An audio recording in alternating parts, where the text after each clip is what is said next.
Makkah al-Mukarramah, 1880. During the Ottoman era, we are looking at the holy city surrounded by mountains from Ajyad Fortress, guardian of these sacred lands.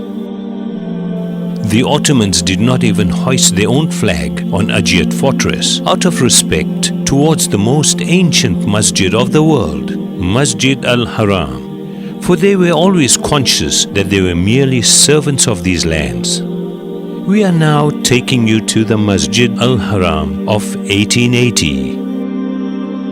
The construction of the Holy Ground, whose first architectural drawings were made by architect Sinan, was completed according to this style during the reign of Sultan Murad III in 1576. In the later years, the sultans made every effort to make sure Hajj was performed in the most appropriate method. If we pay close attention, we can see that all the buildings in the vicinity were built observing a sensitivity, making sure that none overshadowed Kaaba al-Muazzama. Now we see the Ottoman porticos. This is surrounded by the ribats, where the pilgrims who had no financial means could stay for free. The Suleymaniya Madrasa, built adjacent to Masjid al-Haram, indicates how much the Ottomans valued education. Now we are viewing the Holy Masjid from the side where our Prophet ﷺ used to enter. We are before Bab as-Salam, the Gate of Salam, constructed in the glorious memory of Rasulullah ﷺ. The names of the Ottoman sultans, from Osman Ghazi to Sultan Murad III, are inscribed on its door. We pass under the porticos, proceed across the sand, and reach the Tawaf area covered with white marble. The Bani Shayba Gate, which we are standing in front of, bears the memory of Rasulullah ﷺ and the Shayba family, the custodians of the keys of the Kaaba al-Muazzama. During those times, the Hujjaj or pilgrims entered the masjid for tawaf, passing through the Bani Shayba gate, and continued to the right in accordance with Sunnah of Nabi ﷺ. We too are doing so. Firstly, we are met by the member commissioned and sent by Suleiman the Magnificent from Istanbul in 1558. The 4 different buildings that we are passing now are the stations representing the 4 madhabs of Ahl al-Sunnah. The larger of these, the Hanafi station, is directly opposite the Golden Groove. At that time, prayers were not led by a single imam, but every imam of each madhabs led prayers in these places. The Tawaf area was surrounded by oil lamps to facilitate evening prayers. By virtue of the love of these holy places, rose oil was used in these oil lamps. As we move from the corner of Al-Sham to the corner of Yemen, by passing the Maliki and Hanbali stations, we are right opposite Hajar al-Aswad, the ruby from paradise, sent down to earth together with Adam alayhi salam. This is the starting point of Tawaf.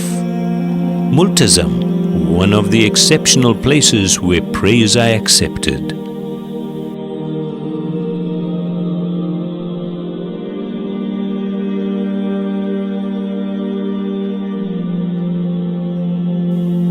By visiting the Hijr al-Ismail and the Golden Groove, we are coming to the front of the door of the Kaaba al-Muazzama. The wooden staircase, which was specially made in India from the savin tree, was only used when entering inside. Its inscription contains the date of 1824.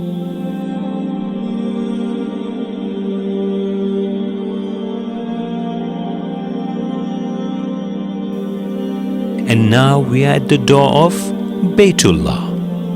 The excitement of seeing inside covers our whole soul.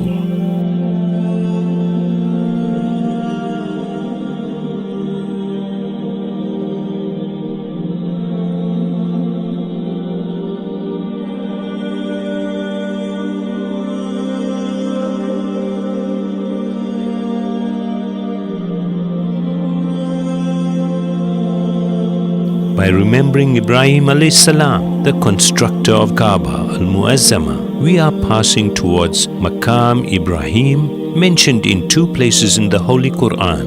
This place is one of the most important sections of Masjidul Haram, where the footprint of Ibrahim alayhi salam miraculously remained on the stone. The area with its open sides near Maqam Ibrahim is the Shafi station.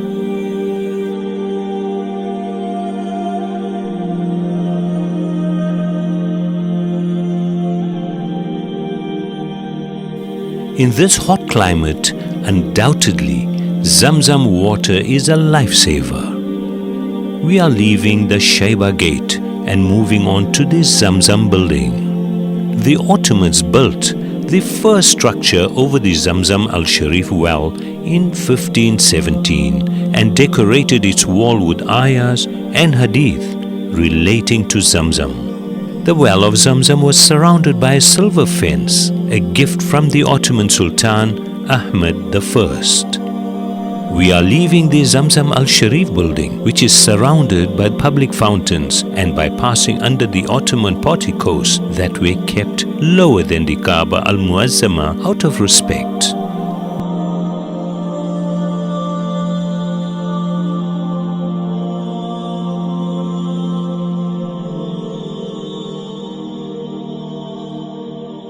We are coming to the Sa'i area. We are at the starting point of Sa'i on Safa Hill.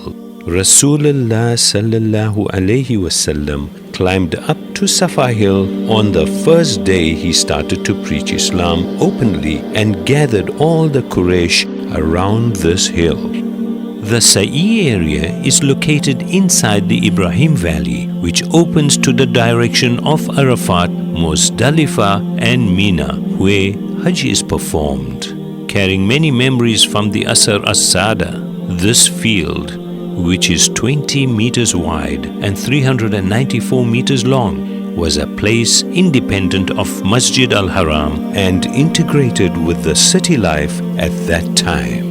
It was left uncovered and untouched in order to understand the hardship that Mother Hazrat Hajar faced and to feel a bit of what she was going through. Viewing the city from Marwa, the end point of the Sa'i, we are moving on to the neighborhood and the house where Rasulullah sallallahu alaihi wasallam honored the world with his joyous birth. This place has been used as a masjid since the first years of Islam and was known as the Mawlid an-Nabi Masjid in 1880. Let us bid farewell to the place where the divine gazes have centered, the place where the angels frequent, and the Qibla of the Muslims with the words of Rasulullah sallallahu alaihi wasallam.